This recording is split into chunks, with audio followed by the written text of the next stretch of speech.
बेशिस्तपणा खपवून घेणार नाही असं म्हणणाऱ्या अजित पवार यांच्याकडूनच पोलीस अधिकाऱ्याला दम देण्यात आला असं राऊतांनी म्हटलं।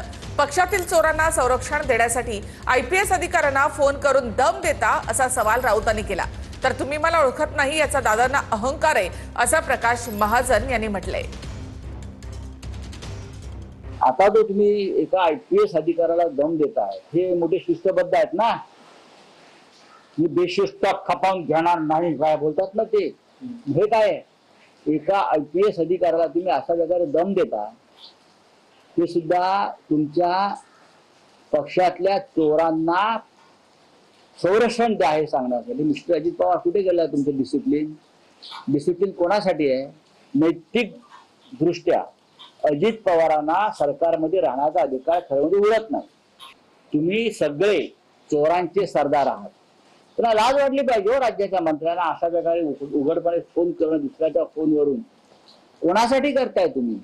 म्हणजे अवैध मुरुम उपसा होणं ही चूक आहे। मुरुम असू वाळू असू, राज्याचे मुख्यमंत्री देवेंद्र फडणवीस अधिकाऱ्यांशी असं कधीच बोलत नाहीत।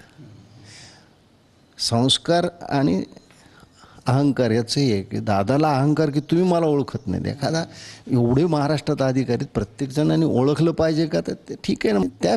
त्या महिला अधिकाऱ्यांनी जे काही बोलल्या ते काही चूक बोलल्या नाहीत आणि असे आदेश फोनवर देत नसतात, लेखी आदेश द्यायला पाहिजेत ना। अधिकारी प्रामाणिकपणे जर काम करत असेल, पोलीस अधिकारी त्याचं कर्तव्य पार पाडत असेल, तर त्या कर्तव्यामध्ये अशा पद्धतीनं दबाव टाकून धमकावून त्याच्या कर्तव्यापासून दूर करणं म्हणजेच हे लोकशाहीला मानत नाहीत, यांचा लोकशाहीवर विश्वास नाही। हे दादागिरीने आणि हुकुमशाहीने कारभार चालवू शकतात। मन वाटेल त्या पद्धतीने आम्ही काम करू अशी भूमिका यांची यातून दिसते आहे। नाही, सत्तेचा माज तर प्रत्येकाला झालाय। त्यांना सत्ता म्हणजे आता असं वाटायला लागले की मालक, पण सत्ता आता या लोकांना महायुतीच्या सरकारला मालकी हक्काने मिळाल्यासारखं वाटतंय। त्यांचा बोलण्याचा हेतू काय होता, तिकडे काय त्याच्याबद्दल संभ्रम निर्माण झाला। शेवटी अजितदादा किमान चुकीच्या कामाला फार त्या ठिकाणी कुणाला फोन करत नाही।